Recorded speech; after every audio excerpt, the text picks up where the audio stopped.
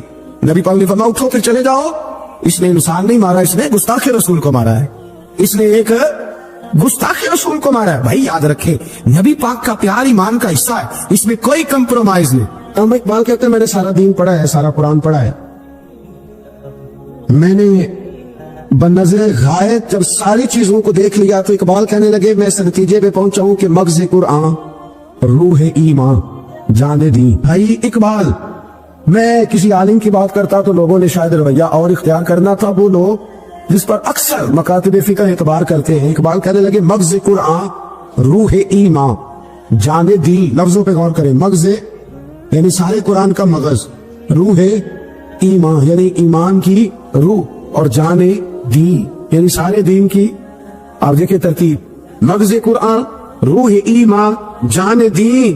اقبال جلدی بتاؤ وہ کیا ہے؟ تو اقبال کہنے لگے ہست حب رحمت للعالمین, ہست حب رحمت للعالمین, مغز قرآن روح ایمان اور جان دین. ہست حب, کہنے لگا میں تو سمجھا ہوں کہ قرآن کا مغز ایمان کی روح اور دین کی جان اگر ہے تو نبی پاک کی محبت کا نام ہے, رسول اللہ کی محبت کا نام ہے, نبی پاک کی محبت کا نام.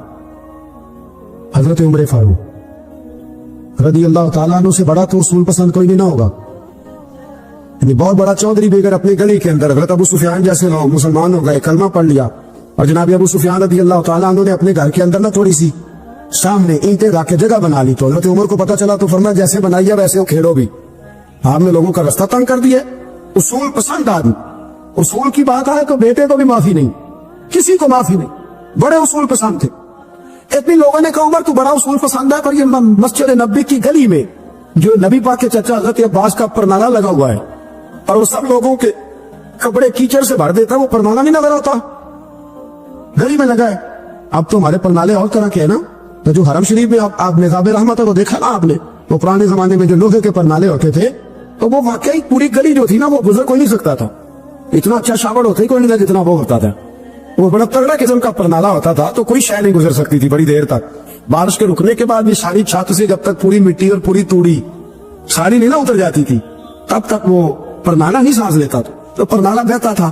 اور وہاں سے بڑا مین گلی تھی مسجد کو آنے کی, لوگوں کے کپڑے آلودہ ہو جاتے. اتنے لوگوں نے حضرت عمر سے کہا یہ پرنالہ نہیں نظر آتا, یہ نہیں اصول پسندی.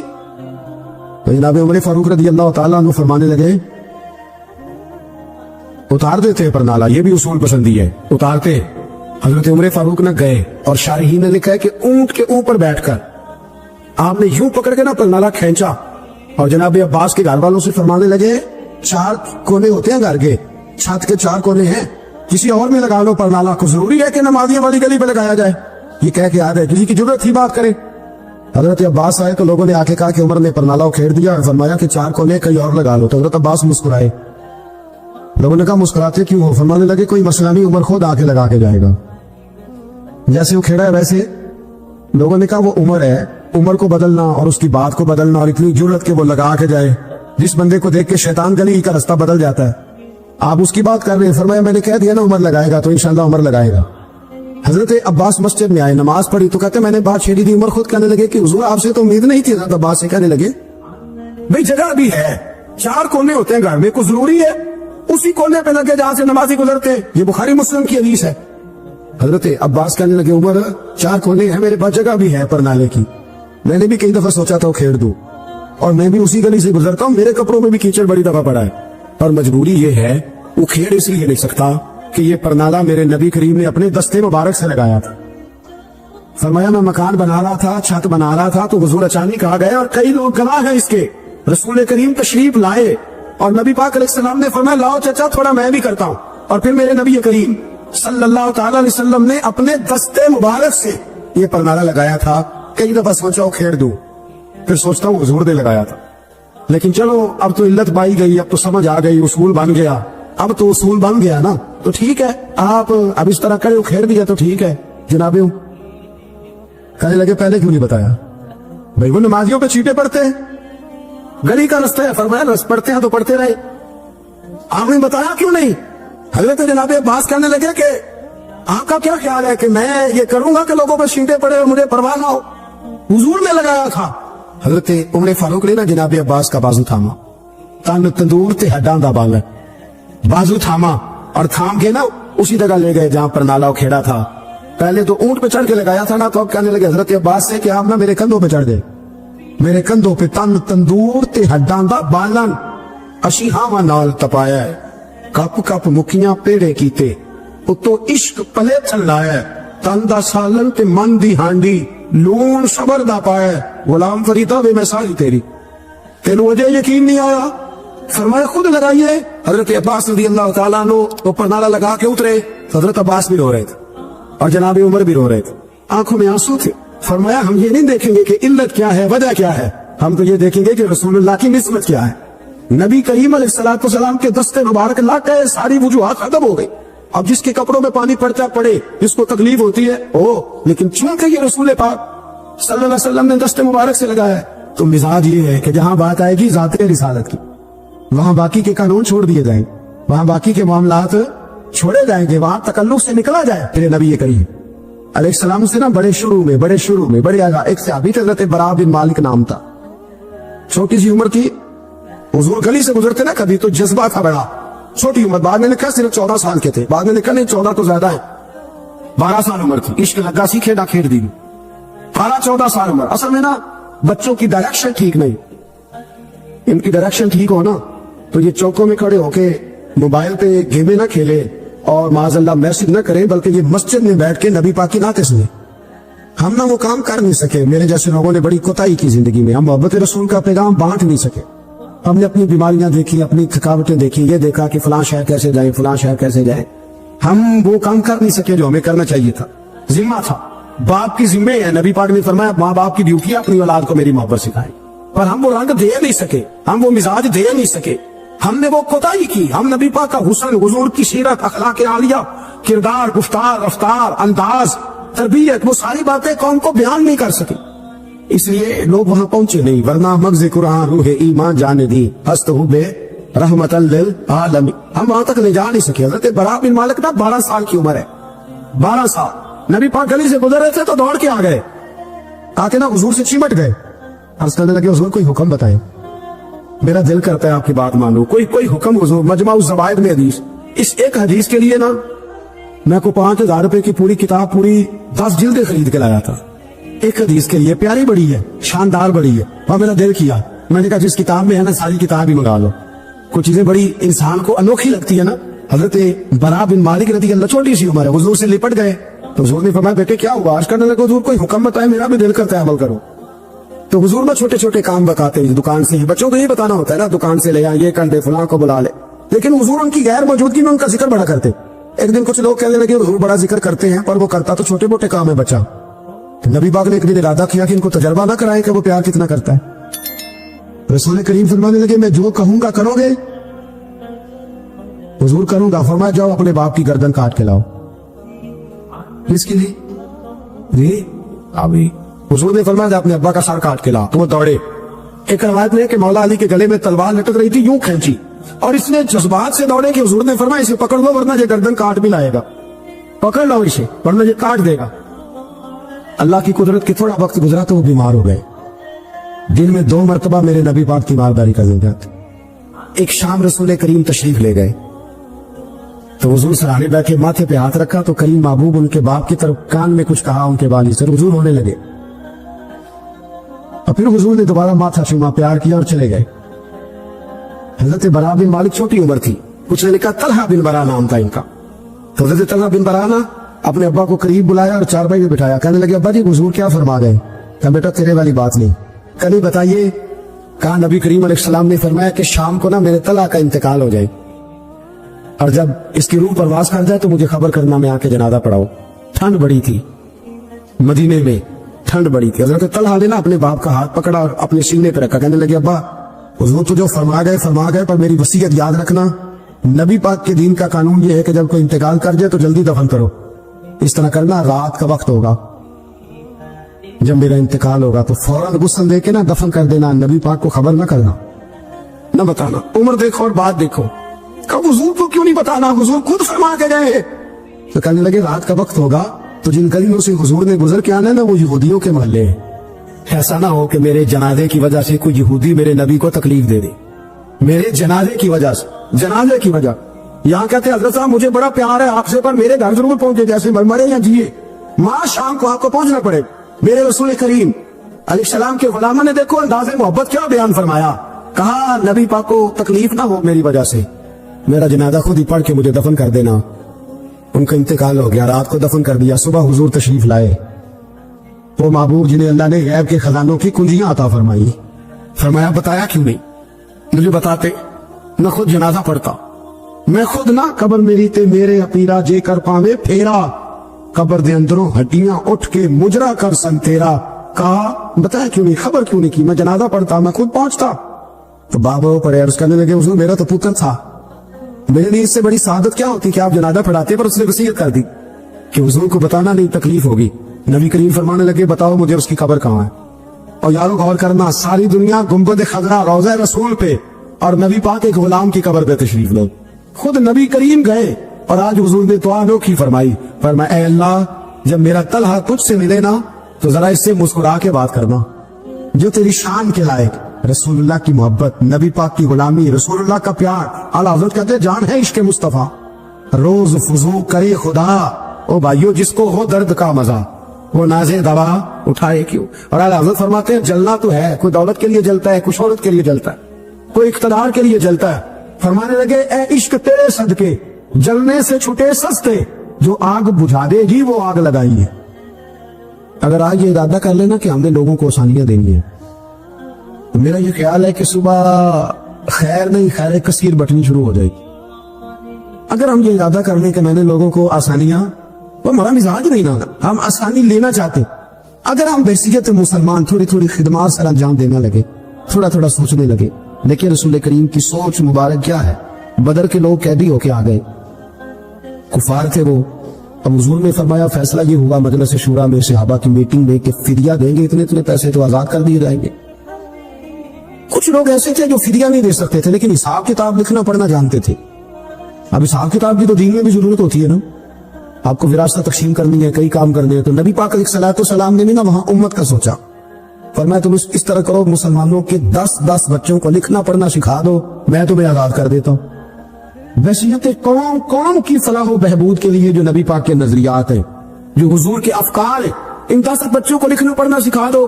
یار میری سوچ ہمیشہ یہ رہتی ہے کہ میرے بچے لکھ پڑھ جائیں، یہ کیوں نہیں سوچتا کہ میرے محلے کے سارے بچے اگر پڑھ جائیں گے تو یہ محلہ پڑھے لکھے لوگوں کا محلہ کہلائے گا، میرے سویت لوگ کہیں گے کہ بڑی شستہ آبادی ہے۔ میری سوچ کیوں اڑ جاتی ہے کہ فقط میرا ہی بچہ آگے نکلے، تو اپنے فیض کو کھول کے عام کیوں نہیں کرتا؟ تو یہ کیوں نہیں سوچتا کہ جو شجرے سایہ دار ہوتا ہے نا میرے بھائی، وہاں جو بھی آتا ہے وہ پھل کھا کے جایا کرتا ہے، وہ جو بھی آتا ہے وہاں پھل کھاتا ہے۔ اپنے ایک ذہن بنائیں نفع دینے کا، ایک سوچ بنائیں کسی کا فائدہ کرنے، ارادہ کرے کسی کے کام آنے کا، کسی کے لیے بہتری کرنے کا، کسی کے لیے آسانیاں فراہم کرنے کا، کسی کو سہولت دینے کا۔ میرے رسول کریم سید عالم صلی اللہ علیہ وسلم توجہ دلاتے تھے، حضور علیہ السلام نے فرمایا درخت بھی لگاؤ، کھیتیاں بھی لگاؤ، یا رسول اللہ صلی اللہ علیہ وسلم کچھ ملے گا؟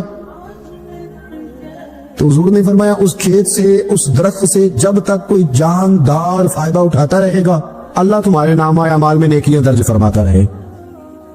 کوئی درخت ہی لگا دو، کچھ کاری دو۔ محمود غزنوی گزر رہے تھے تو بوڑھے کو دیکھا اس کے ہاتھ کامتے ہیں تو پھر بھی وہ زمین کھود رہا ہے اور ایک درخت لگا رہا ہے۔ تو محمود غزنوی اس بوڑھے کو دیکھ کے نا تو بڑے حیران ہوئے، اس کے قریب گئے۔ تو دو قسم کی سوچیں ہوتی ہے نا، ایک یہ سوچ ہوتی ہے کہ بڑا لالچی ہے، اس عمر میں بھی یہ کیا کر رہا ہے، یہ بھی سوچ ہوتی، اور ایک سوچ ہی ہوتی ہے کہ یار کتنا بھلا آدمی ہے، دیکھو ابھی محنت کر کے گزر رہا۔ سوچ ہی ہے نا، منفی کر لے یا مثبت کر لے۔ تو محمود غزنوی آگے بڑھے اور آگے بڑھ کے نا تو آپ اس بوڑھے سے کہنے لگے کہ بابا یہ کیا کر رہے ہو؟ تو کہنے لگے میں درخت لگا رہا ہوں۔ تو کہنے لگے بزرگوں اب آپ کی جو عمر ہے نا، یہ عمر نہ تو آپ اس کے پھل کھا سکیں گے، نہ چھاؤں میں بیٹھ سکیں گے، اور آپ کو تکلیف بھی بڑی ہے۔ تو بابا جی محمود کو جانتے ہی نہیں تھے، پلٹ کے کہنے لگے بیٹا چلو میں نہیں پھل کھاؤں گا تو میرے پوتے تو کھائیں گے نا، میرے نواسے تو کھائیں گے نا، تو آپ چھوڑے مجھے، میں تو اگلی نسلوں کا بھلا کر رہا ہوں۔ اب یہ سوچ ہماری بڑی کم ہوتی۔ حضور نے فرمایا تم میں سے بہتر وہ ہے جو لوگوں کے حق میں۔ اب یہ ایک جملہ حدیث پاک کا اگر ہم صحیح طرح اپنی زندگی میں نافذ کر لینا اتنا ہی، یار میں نے بہتر بننا ہے، اپنے بچوں کے حق میں بھی، بہن بھائیوں کے حق میں بھی، بیوی اور سسرال کے حق میں بھی، ننیال اور ددیال کے حق میں بھی، میں نے ان کا کوئی نہ کوئی نفع کرنا ہے۔ یہ حضور کی ایک حدیث انسان کو اتنا بڑا مقصد دے دیتی ہے نا، ساری زندگی بندہ لگا سکتا ہے، ساری زندگی اور با مقصد زندگی ہو جاتی ہے۔ جب زندگی با مقصد ہوتی ہے پھر بندہ بور بھی نہیں ہوتا، پریشان بھی نہیں ہوتا، تنگ بھی نہیں ہوتا کہ بے مقصد بے فائدہ کام۔ ایک ہے با مقصد۔ حضرت عثمان غنی رضی اللہ تعالیٰ عنہ فرماتے ہیں کہ حضرت عمر فاروق رضی اللہ تعالیٰ عنہ کا دور مبارک تھا، دوپہر تھی اور گرمی بہت زیادہ تھی، لوگ اپنے اپنے گھروں میں آرام کر رہے تھے۔ مجھے کسی مجبوری کے لیے اپنے گھر کی چھت پہ جانا پڑا تو میں نے دیکھا کہ ایک شخص بوڑھا اونٹوں کو ہانکتا ہوا آ رہا ہے۔ میرے ذہن میں خیال آیا کہ یار ساری دنیا دوپہر کو سو رہی ہے، شدت کی دھوپ ہے، آپ بھی سو جاتے، عصر کے وقت آپ اونٹوں کو چلا لیتے، یہ کون ہے جو اس وقت بھی؟ کہتے میں کچھ دیر رک گیا، لیکن جیسے ہی وہ میرے قریب آئے، وہ کوئی عام آدمی تو نہیں، وہ تو حضرت عمر فاروق ہے رضی اللہ تعالیٰ۔ آپ فرماتے ہیں کہ میں جھٹ سے سیڑھیوں سے نیچے اترا اور میں نے جناب عمر سے عرض کی کہ حضور اس وقت آپ؟ فرمانے لگے یہ مال غنیمت کے 2 اونٹ بھاگ گئے تھے، انہیں پکڑنے گیا تھا۔ میں نے عرض کی حضور کسی غلام سے کہہ دیتے۔ فرمانے لگے مسلمانوں کے مال کی حفاظت کی ذمہ داری میری ہے، غلام کی تو نہیں نا۔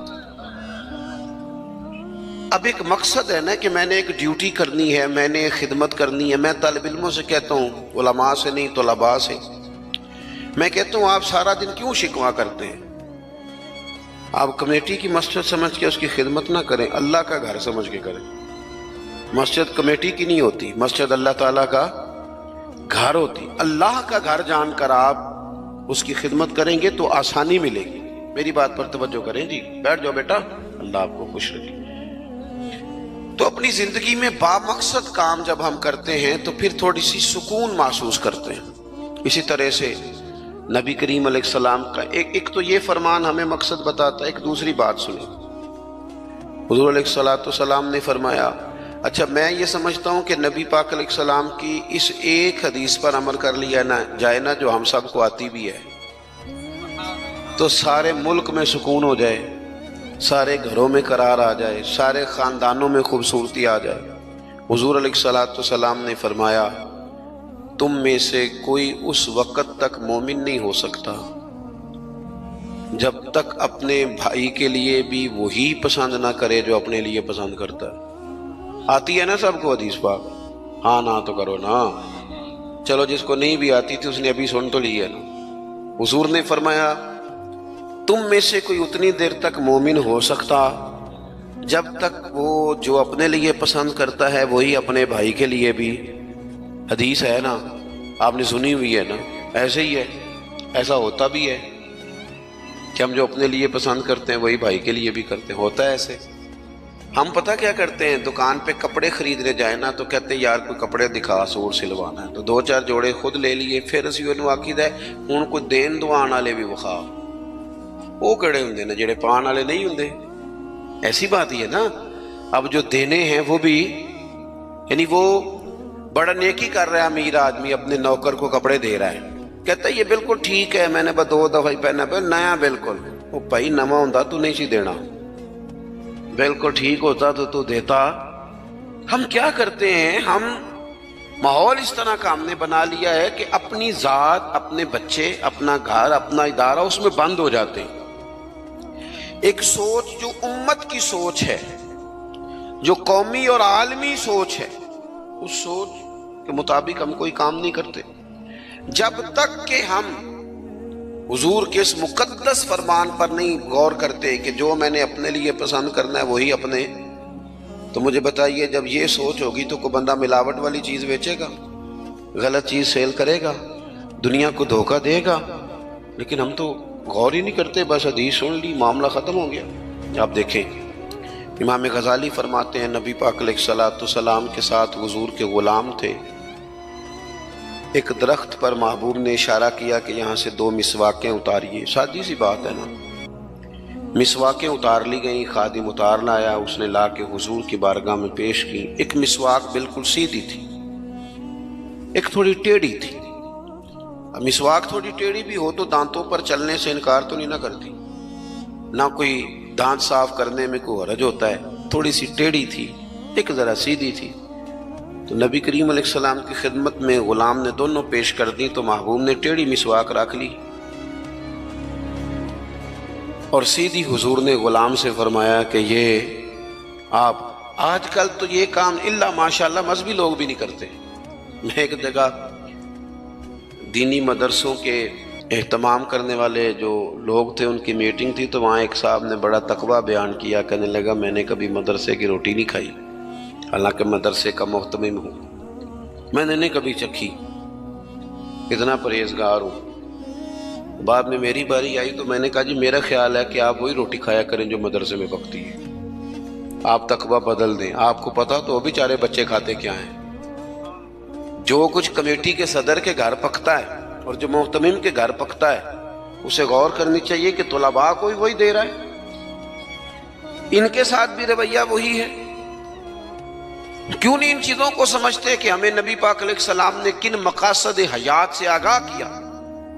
اللہ کے حبیب علیہ السلام نے فرمایا ٹیڑھی مسواک مجھے دے دو۔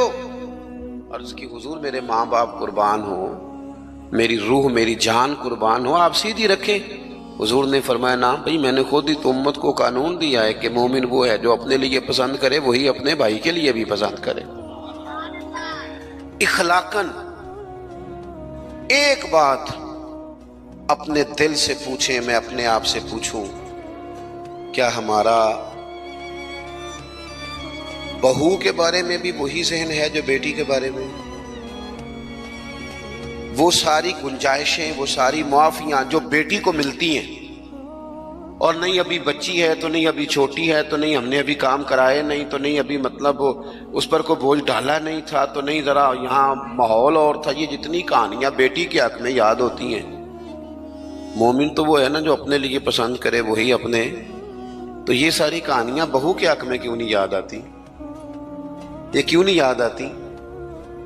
یہ جو ہم اپنے داماد کو مشورہ دے رہے ہوتے ہیں کہ چل پتر غصہ نہ کر، آہستہ آہستہ ٹھیک ہو جائے گی، تو یہ والا مشورہ اپنے بیٹے کو کیوں نہیں دیتے بہو کے حق میں؟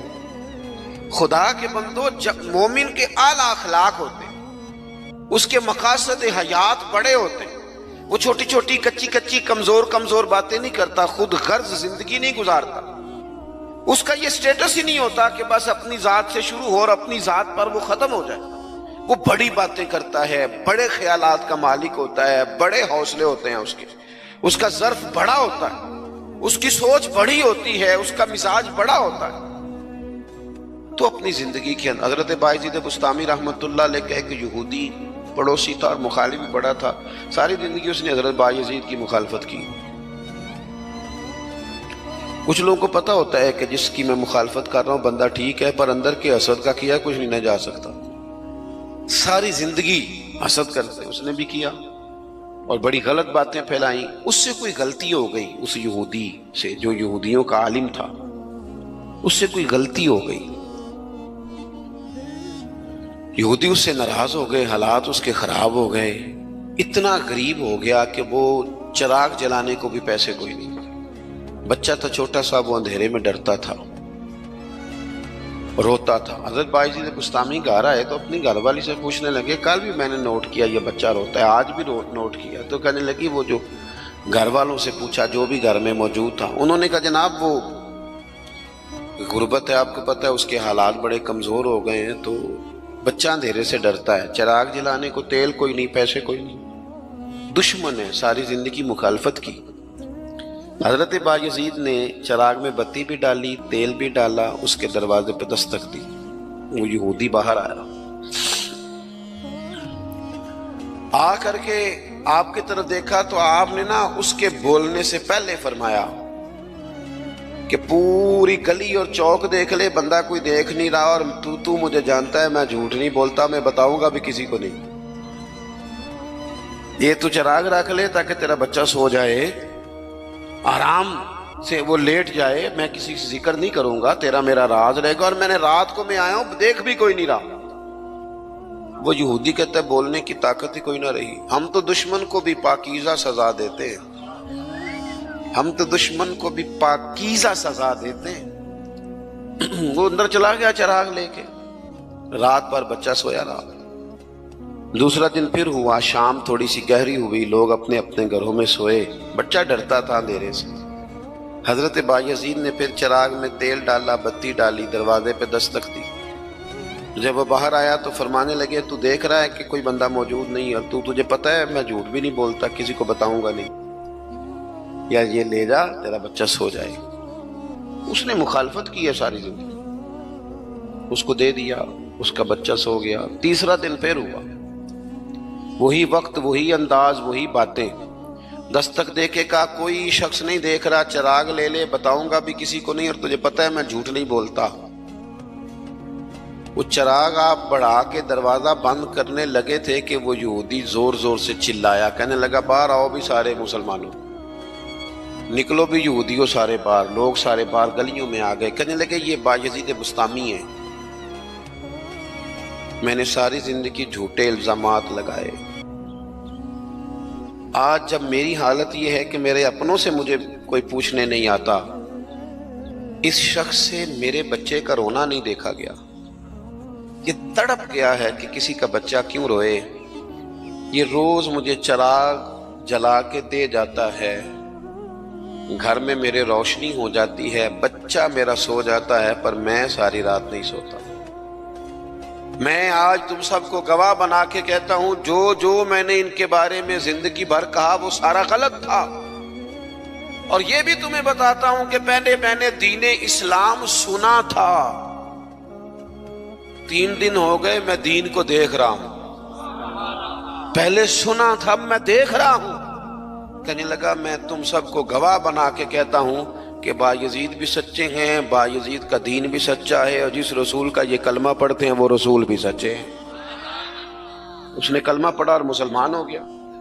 ہمارا یہ حال ہے کہ سگا بھائی کہتا ہے کہ مجھے کارنر والا پلاٹ چاہیے، وہ پھر ساری باتیں یاد آ جاتی ہیں اس کو، کہتا ہے کارنر والا چاہیے چونکہ کام تو پہلا میں لگا سا، کمائی تو پہلے میں نے کی تھی، لہذا چھوٹا بھائی جو ہے وہ تو دیر سے آیا تھا تو اس کا تو حق ہی نہیں بنتا، وہ پیچھے جائے، اور کارنر والا پلاٹ یہ زیادہ دیر نہیں لگے گی، 20-25 سال گزریں گے۔ اس طرح آپ والد کو پریشان کر رہے ہیں، اس طرح آپ کے بچے آپ کو کریں گے، خدا نہ کرے، وہ بھی کہیں گے ابا یہ کارنر والا میرا ہے، تو کدھر سے آ گیا۔ تو حضور نے ہمیں اعلیٰ مقاصد، اعلیٰ اخلاق، اعلیٰ کردار، بڑی باتیں کرنے کا۔ ہمارے پاس بڑی کہانیاں ہوتی ہیں پر ساری اپنے حق میں، بڑے دلائل ہوتے ہیں پر سارے اپنے حق میں، بڑی باتیں آتی ہیں پر ساری۔ ہمارے ایک بزرگ کہا کرتے تھے میں ایسے بیوقوفوں کو جانتا ہوں جو کوئی چیز بھی پھینکے نہ تو اپنے گھر میں پھینکتے ہیں، حالانکہ بھولے بھلے بیوقوف اپنے گھر میں پھینکیں۔ تھوڑی سی نا خود غرضی کی چادر اتاری جائے، بڑی سوچیں پیدا کی جائیں، بڑے مقاصد پیدا کیے جائیں، تھوڑا سا نا بندہ کسی کے لیے بھی کبھی دعا کرے، کبھی اس کی آرزو ہو کہ کسی اور کے حق میں بھی وہ خیر کا جملہ کہے۔ حضرت مولا علی شیر خدا کرم اللہ تعالی وجہہ الکریم، میں نے یہ دیکھا ہے کہ جو بندے جس کے بچے روز 4,000 کے برگر کھا جاتے ہیں نا، اس کا ملازم اگر کہہ دینا کہ جناب اس دفعہ نا میرے لیے کچھ مشکل آ گئی ہے، کو 5,000 ایڈوانس چاہیے، تو جس کے گھر میں روز بچے کھانا پکنے کے باوجود 4,000 کا فاسٹ فوڈ کھاتے ہیں، وہ ملازم سے کہہ رہا ہوتا ہے تو خرچے کیوں نہیں کٹ کرتا، اپنی طاقت کے مطابق خرچ کر۔ دوسروں کو نصیحت کرنا آسان ہے، لیکن کیا مسئلہ ہے کہ ہم اپنے بچوں کے حق میں جتنی آسانیاں چاہتے ہیں وہ دوسروں کے بچے نہیں، دوسروں کی اولاد نہیں۔ دوسرے کے گھر میں روشنی ہوگی تو ہم کیا سمجھتے ہیں کہ دنیا سے روشنی کم ہو جائے گی؟ کبھی بھی نور بانٹنے سے نور کم نہیں ہوتا۔ ایک شمع سے ہزاروں دیے بھی جل جائیں تو پہلی والی کی روشنی میں کبھی کمی نہیں آتی. اس لیے چھوٹی سوچوں سے باہر نکلا جائے، بڑی مضبوط مستحکم یہ سوچیں زندگی میں پیدا کی جائے. اگر ہم محدود زندگی گزاریں گے تو پھر ٹھیک ہے، اپنی ذات سے بات شروع ہوتی ہے، اپنی ذات پہ ختم ہو جاتی ہے. اور یہ اس ملک میں یہ باقاعدہ پرموٹ کی گئی ہیں چیزیں. پرموٹ، جب تک کوئی میرے ساتھ چل رہا ہے تب تک وہ بالکل ٹھیک ہے، اور جس دن میرے ساتھ نہیں اس دن کوئی نہیں سمجھ آ رہی آپ کو میری بات. ہمیں ساری دنیا کو بھی بدنام کرنا پڑے تو ہم نے ہر اس شخص پر الزام لگانا ہے جو میرے خلاف ہے. ایسا نہ کریں. آپ ان چیزوں سے تھوڑا باہر نکلیں. اور یہ سارے ہی کام کرتے ہیں، کسی ایک کا نہیں مسئلہ، سب سیاسی، سماجی، فلاحی، الا ماشاء اللہ مذہبی. جو میرے ساتھ ہے وہ ٹھیک ہے، جو میرے ساتھ نہیں بندہ ہی ٹھیک نہیں. سرے سے بات ہی ختم ہو گئی. وہ خدا کے بندو، یہ دعویٰ صرف نبیوں کو سجتا ہے، صرف رسولوں کو سجتا ہے. باقی کوئی شخص یہ دعویٰ کرے تو دعویٰ اس کا 100% غلط. تو اپنی زندگی کے اندر ان باتوں پر ضرور غور کریں کہ اعلیٰ حضرت مولا علی شیر خدا کرم اللہ تعالی وجہ الکریم گھر سے نکلے، اپنے غلام سے کہنے لگے آج ذرا خریداری کرنے چلے. بازار تشریف لے گئے. وہاں سے 2 سوٹ خریدے. ایک ذرا کم قیمت کا تھا، ایک ذرا زیادہ قیمت کا تھا. اب وہ خرید کے دونوں تھیلے میں ڈال لیے. آپ کا خادم کہتا ہے میں سمجھ گیا جو مہنگا ہے وہ آقا کا ہے اور جو سستا ہے وہ غلام کا ہے. کہتے ہیں لے کے واپس آئے. وہ چوک آ گیا، وہ جگہ آ گئی جہاں سے حضرت مولا علی نے اپنے کاشانہ نور پہ جانا تھا اور میں نے اپنے گھر جانا تھا. کہتے ہیں حضرت مولا کائنات فرمانے لگے ذرا میرے والا جوڑا مجھے دینا. کہتے میں نے وہ مہنگا والا نکال کے حضرت علی کو پیش کیا تو فرمانے لگے یہ نہیں میرا تو وہ دوسرا ہے. مجھے بتائیں کہ روب کپڑوں کا ہوتا ہے کہ کردار کا؟ بولیے. ہاں، 10 لاکھ کا جوتا ہو اور 20 لاکھ کا جوڑا ہو، 1.5 کروڑ کی پجارو ہو اور جناب 20 کروڑ کا گھر ہو، پر پیسے ہوں کرپشن کے، تو لوگ کوٹھی کے دروازے پہ کھڑے ہو کے کہہ دیتے ہیں غلط مال ہے اس کے پاس، بندہ ٹھیک نہیں. جوتے ٹوٹے ہوئے ہوں، کرسی اور میز پرانا ہو، چھوٹا سا افسر ہو لیکن دیانتدار ہو، تو بڑے بڑے مالدار بھی دروازے پہ کھڑے ہو کے کہتے ہیں یار بندہ بڑا کھرا ہے، نہ پیسے پکڑتا ہے نہ کسی کی سفارش مانتا ہے. ہمارے شہر میں حاجی ابو داؤد محمد صادق صاحب رحمۃ اللہ علیہ بزرگ تھے، تو میں نے بڑی پجاروں سے اترنے والا پیر بھی بڑی پجاروں سے ملنے آیا. وہ پہلے چین والی گھڑی اتارتا تھا، پھر اپنی داڑھی دیکھتا تھا. نمنا لیول تو حاجی صاحب سادے سے بندے. تو بات سمجھ میں آتی تھی کہ روب کپڑوں کا نہیں ہوتا، روب تو کردار کا ہوتا ہے. اگر کردار مضبوط ہے تو کپڑے سادے بھی ہوں تو گزارا ہو جاتا ہے، لیکن کردار کچھ بھی نہ ہو، لوگ پیسوں کے زور پر، دولت کے زور پر، مال کے زور پر، بلکہ بعض لوگ تو ایسے ہیں جو خوشامدیوں کے زور پر اپنے دائیں بائیں ادھر ادھر جو ان کے وظیفہ خار، نمک خار، خوشامد پسند ہے، ان کے زور پر اپنے آپ کو منوانا چاہتے ہیں. کردار اصل ہے، کردار حسن ہے، کردار رہنائی ہے. آپ ہمیشہ تب بڑے ہوں گے جب آپ کے اخلاق میں، معاملات میں، لین دین میں صفائی ہوگی، پھر لوگ آپ کو بڑا جانیں گے. حضرت مولا علی شیر خدا کرم اللہ تعالی وجہ الکریم، اس سے کہا یہ نہیں میرا تو دوسرا ہے. تو کہا ٹھیک ہے جناب دوسرا ہے تو حضور آپ آقا ہیں، آپ کا کیسے دوسرا ہے، آپ کا تو یہ ہے. حضرت علی کہنے لگے نہیں وہ جو سستا، میری بات کی سمجھ آ رہی ہے آپ کو، وہ جو سستا جوڑا ہے نا وہ مجھے دو. تو اس نے ایک دلیل پیش کی آپ کے غلام نے. کہنے لگا حضور آپ مہنگے والا رکھیں، کیوں؟ آپ آقا ہیں اور میں سستا پہنتا ہوں کیونکہ میں غلام ہوں. تو حضرت علی کہنے لگے دلیل ہی قائم کرنی ہے نا تو میرے والی کر لے، تو مجھے سستا دے دینا کیونکہ میں بوڑھا ہوں اور تو مہنگا پہن لے چونکہ تو جوان ہے. اگر کسی دلیل کی بنیاد پر ہی لباس پہننا ہے تو چلو اس طرح کرو، یہ والی دلیل قائم کر لو کہ بوڑھوں پر سستا بھی چل جاتا ہے اور جوانوں کے لیے ذرا کپڑے مہنگے ہوں، ذرا اچھے نئے اور ڈیزائنوں کے ہوں تو ذرا جوان خوش ہوتے ہیں. تو تھوڑے سے نا بڑا دل ہو، ذرا بڑا ظرف ہو، ذرا حوصلہ بڑا ہو، ذرا سوچ بڑی ہو، ذرا انسان کا معیار بڑا ہو. یہی بات میں حضور کے صحابہ میں آئی. آپ دیکھ لیں حضرت عمر کو، دیکھیں حضرت عثمان کو، اور خلیفہ اول بلا فصل حضرت ابوبکر صدیق کو، حضرت مولا علی شیر خدا کو. ان لوگوں نے بڑی بڑی باتیں کی، بڑا حوصلہ تھا. یہ ہمیشہ انقلابی باتیں. حضرت عثمان غنی، ان کا مال آیا پڑا ہے. اب ہمارے ہاں تو لوگ مصنوعی قلت بھی پیدا کر لیتے ہیں، لیکن مال آیا ہوا ہے. قلت کے قحط کے دن ہیں. آ کے تاجروں نے کہا حضرت عثمان غنی سے کہ آپ جتنے کا خریدا ہے نا، ہم تحقیق بھی نہیں کرتے، ڈبل لے لیں، ہمیں دے دیں. حضرت عثمان کہنے لگے مجھے زیادہ نفع ملتا ہے. انہوں نے کہا 3 گنا لے لیں. کہنے لگے زیادہ ملتا ہے. 4 گنا لے لیں. فرمایا زیادہ ملتا ہے. کہنے لگے اس سے زیادہ ہم نہیں دے سکتے. وہ بندہ بتائیں جو زیادہ دیتا ہے. حضرت عثمان غنی کہنے لگے مجھے تو 700 گنا کی امید ہے. جناب کس طرح؟ تو حضرت عثمان نے مسجد میں اعلان کروایا یا کسی ذریعے سے لوگوں تک پیغام پہنچایا کہ جو غریب گندم نہیں نہ خرید سکتا وہ آ کے لے جائے، آ کے لے جائے نا. فرمایا مجھے رب کی بارگاہ سے 700 گنا کی امید. تو بڑا دل ہو، بڑا حوصلہ ہو. بس بات ختم کرنے لگا ہوں. حضور کی جو اولاد پاک ہے اس کا بھی یہی مزاج ہے.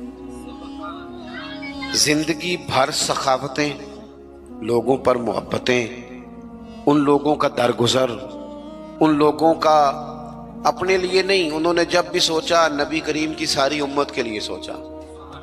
حضرت امام حسن رضی اللہ تعالیٰ عنہ فرماتے ہیں میری والدہ سیدہ طیبہ طاہرہ حضرت فاطمہ الزہرا رضی اللہ تعالیٰ عنہ تو جب دعا مانگتی تھی تب بھی حضور کی ساری امت کے لیے مانگتی تھی.